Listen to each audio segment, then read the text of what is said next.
The proprietor at first was thought to be unfriendly to the Mormons because, well, this is Carthage, and everyone hates the Mormons here, and he had the patronage of his own people as well as those from out of town. As we'll see, though, he was a bit of a hero in his own right, Mr. Hamilton.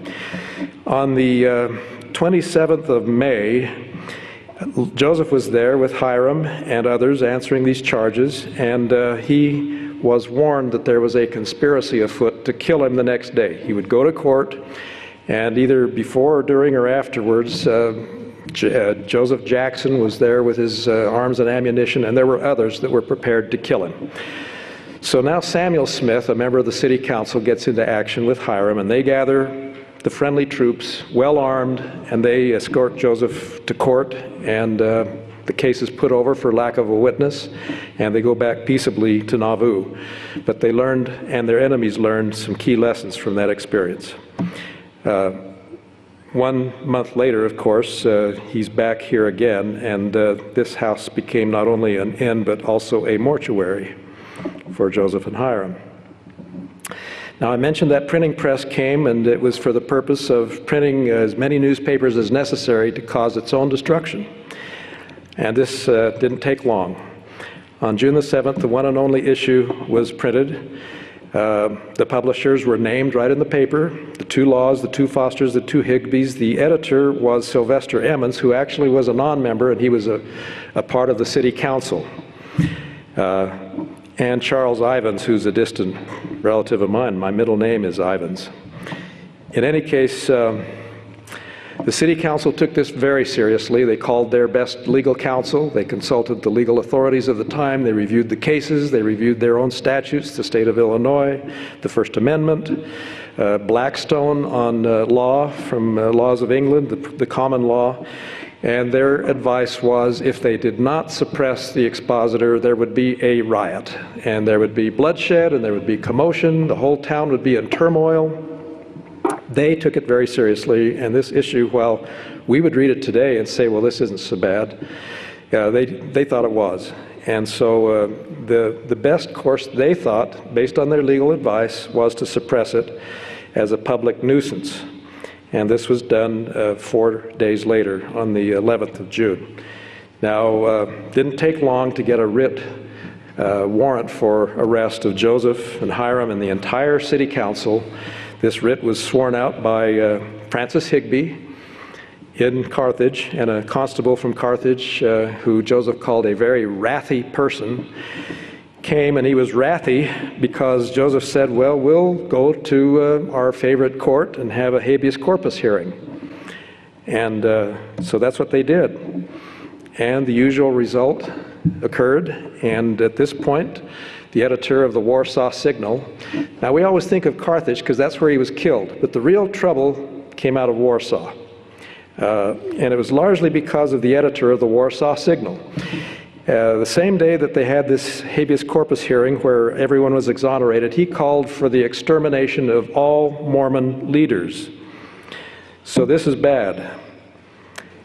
The presiding judge of Illinois for that area at the time was a very great man, as Joseph described him, named Jesse Thomas, and he said, now you've gone through your habeas corpus motions and you see where it got you. I strongly urge you to have a full trial on the merits with witnesses, the whole 9 yards, before a non-Mormon outside of Nauvoo. And he recommended Daniel Wells, who was a very prominent jurist and lived just outside of Nauvoo.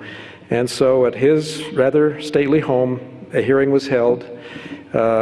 He later did join the church and went with the Pioneers West and became Brigham Young's counselor for 30 years.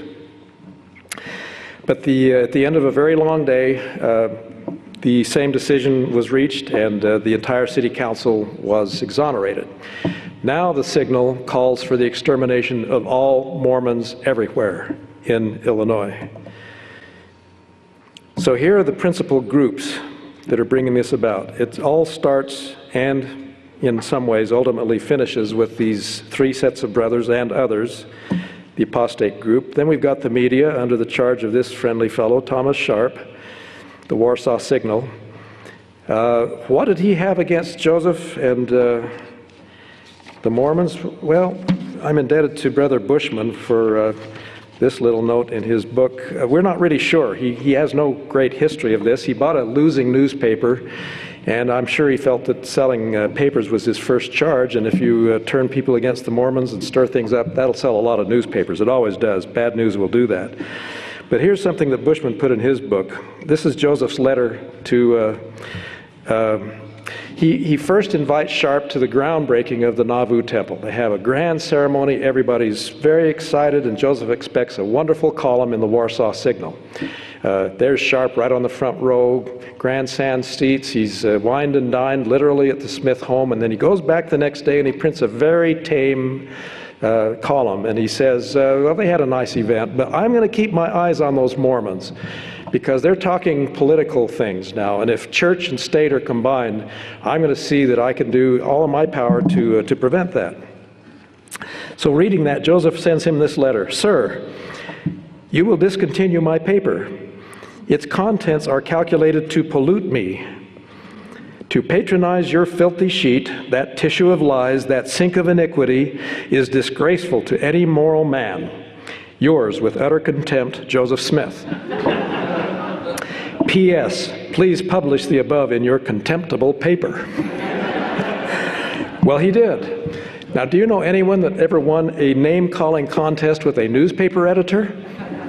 So Sharp has his own revelation to give, and he says, yes, I will reveal that Joseph Smith has failed to pay for his subscription, the last that he has just canceled. And so it went. War was declared, and that's Mr. Sharp. Then, of course, we have the ever-lurking Missouri enemies. Boggs is still there, and Bennett's over there, and they're stirring things up every way they know how, and they're starting to come across the river. Several ministers were very unhappy about the loss of some of their adherents to the Mormons, and actually one of those who was tried for the murder was a very prominent Baptist minister. Some politicians that were also unhappy with the Mormons, two of those were tried for the murder. They had been losing votes to the Mormons. And then you had two businessmen who lost money to the Mormons in various ways. I won't go into that. So now things are reaching the end. The winding up scene is near. Missourians are coming across in a big way, bringing arms, ammunition. Several large cannons are seen to have been crossing the river. And then attacks are starting on the outlying settlements. So now it's time to get some help. And Joseph does two things. One is to write a letter to Governor Ford saying, you've never been to Nauvoo, you need to come and see this place for yourself and help me keep the peace. The second thing that he did as an interim measure was to declare martial law, which means it's now under the charge of the Nauvoo Legion. They'll keep an eye on everything that's happening. Everybody goes to bed at an early hour, off the streets, curfews, the whole thing. That turned out to be a very prudent but fateful move on Joseph's part.